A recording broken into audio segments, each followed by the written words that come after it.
Last night on SmackDown, chaos erupted backstage in a way no one saw coming. Jacob Fatu, the dominant enforcer fans thought was untouchable, was brutally taken out, leaving everyone in shock. But the real jaw-dropper? The attacker wasn't who anyone expected. A surprising superstar, returning after weeks away from WWE programming, appeared out of nowhere to execute a calculated, vicious assault. Cameras caught stunned reactions from security, medical staff, and fellow wrestlers as the returning star made a statement without a word, showing this was personal, deliberate, and far from a standard surprise appearance. SmackDown instantly transformed from a live show into a war zone, and the implications for the bloodline, backstage dynamics, and future storylines are enormous. Nick Aldis's controversial role in sanctioning violence. Nick Aldis's involvement immediately sparked controversy and discussion. Instead of stopping Drew McIntyre or punishing him, Aldis allowed him to finish the attack, asking only if it was done before letting Drew walk away. This unprecedented decision suggested either tacit approval from WWE management or a hidden agenda, raising questions about backstage coordination. Aldis's actions blurred authority lines, indicating WWE might be intentionally using Drew to destabilize the bloodline. Fans were left questioning whether this was storyline-driven or reflective of real backstage strategies. The ethical implications were massive, as this represented a scenario where violence was seemingly permitted, amplifying the shock value and creating a narrative of conspiracy. Aldis's involvement added layers to the story, positioning Drew as an unstoppable force operating with management's backing, which both fascinated and disturbed the audience simultaneously. The psychological warfare behind targeting. Jacob Fatu. Drew's choice to attack Jacob Fatu was far from random. It was a calculated message to Roman Reigns and the entire bloodline. By targeting Roman's enforcer, Drew displayed strategic intelligence and psychological insight, aiming to weaken the faction before directly confronting Roman. It was clear he wasn't simply seeking revenge. He was dismantling the support structure around the tribal chief, signaling that no one associated with Roman was safe. This approach elevated Drew from a returning star to a tactical disruptor, combining brute strength with cunning strategy. It also recontextualized past attacks, suggesting that prior backstage incidents may have been orchestrated by Drew as part of an extended campaign, heightening fan speculation and engagement, while turning SmackDown into a war zone of psychological and physical intimidation. Drew's in-ring promo, declaring war on the bloodline. Later in the broadcast, Drew appeared in the ring, cleaned up but visibly intense, delivering a promo that confirmed his vendetta was personal. He directly referenced Roman Reigns, emphasizing that Jacob Fatu was just the first target in his campaign. Drew framed the bloodline as an empire that had monopolized WWE's attention while undermining his own opportunities. The crowd's silence reflected the gravity of his words. This wasn't light entertainment. It was a narrative steeped in personal stakes and history. Drew's measured yet ferocious tone elevated the moment, blending raw aggression with strategic storytelling. This promo established the foundation for a long-term feud, promising ongoing attacks and escalating tension, while giving fans a clear understanding that the conflict was as much psychological as it was physical, setting the stage for high-stakes confrontations. Historical context. Drew versus Roman Reigns. Understanding Drew's motivations requires revisiting his history with Roman Reigns. Despite multiple near feuds, cross-brand timing issues, and the pandemic-era disruptions, Drew and Roman had never had a decisive high-stakes match to settle who was the dominant force in WWE. Roman's rise as tribal chief, contrasted with Drew's championship reign and subsequent sidelining, fueled a growing sense of injustice and frustration.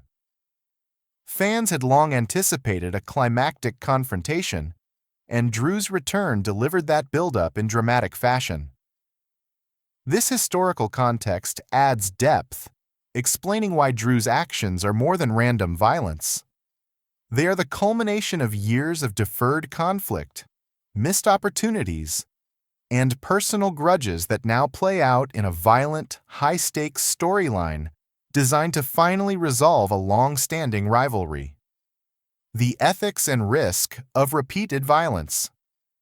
Jacob Fatu's injuries raise serious ethical and safety concerns, even within a scripted environment. Reports of severe concussions, including second impact syndrome, highlight the potential long-term consequences of repeated attacks. WWE's apparent willingness to allow Drew to execute these brutal moves without immediate consequences calls into question wrestler safety protocols and corporate responsibility. While fans are enthralled by the storyline, the blurred lines between entertainment and real danger create moral complexity. This isn't merely storytelling. It touches on the physical risks inherent to professional wrestling, emphasizing that the consequences are tangible for performers, making the narrative feel more authentic and pressing to viewers invested in both character and real-world outcomes. Drew McIntyre's character. Evolution, the weapon of chaos. This iteration of Drew McIntyre is darker, more aggressive, and morally ambiguous than any previous version of the Scottish Warrior. No longer a traditional babyface or a principled heel, Drew operates outside rules and uses extreme methods to achieve his objectives. This evolution transforms him into a psychological and physical weapon, introducing a new layer of tension to WWE storytelling. Fans are intrigued because his actions target villains, but his ruthlessness could alienate audiences if overextended. By embracing this morally gray approach, WWE allows for nuanced storytelling where fans must grapple with their reactions to his behavior. It's a calculated risk that humanizes Drew, presenting him as both hero and threat, amplifying drama and engagement in ways traditional archetypes could not. The business and merchandise implications. From a business standpoint, this storyline offers massive promotional potential. Drew's return, combined with his campaign against the Bloodline, creates merchandising opportunities such as themed shirts and memorabilia. WWE benefits from social media engagement, trending hashtags, and viral clips, boosting visibility and fan interaction. The feud also reinforces SmackDown as must-see television, driving ratings while leveraging Drew's popularity and fan investment. Controversial or morally ambiguous storylines, when executed carefully, often translate into long-term revenue opportunities, expanding WWE's reach beyond traditional viewership. Fans' emotional and social media engagement enhances the company's ability to monetize storylines while keeping the audience invested in both Drew and the Bloodline saga. Future storylines and WrestleMania implications. All signs point toward a long-term program culminating in Drew McIntyre versus Roman Reigns at WrestleMania. Drew's methodical dismantling of the Bloodline sets the stage for a dramatic, high-stakes showdown. Careful booking will be essential. Attacks must escalate tension without becoming repetitive. Roman's faction needs opportunities to retaliate, and other SmackDown storylines must coexist. If executed correctly, this feud could redefine WWE's main event landscape, deliver satisfying payoffs for fans, and cement Drew as one of the era's most compelling characters. By combining personal vendetta, moral ambiguity, and strategic chaos, WWE positions this feud as a marquee attraction capable of dominating discussion for months, culminating in a WrestleMania moment with years of built-up anticipation. Ethical and narrative considerations. Finally, WWE faces a challenge balancing entertainment with responsibility. While Drew's violent return has captivated fans, there's an ethical imperative to respect performer safety, particularly concerning repeated concussions. The narrative blurs reality and fiction, creating intense engagement, but also raising concerns about glorifying real-world violence. Maintaining this balance will be crucial as the story progresses, ensuring Drew remains compelling without crossing lines that alienate fans or compromise performer welfare. By navigating these considerations, WWE can deliver gripping, high-stakes storytelling while preserving the integrity and safety of its performers.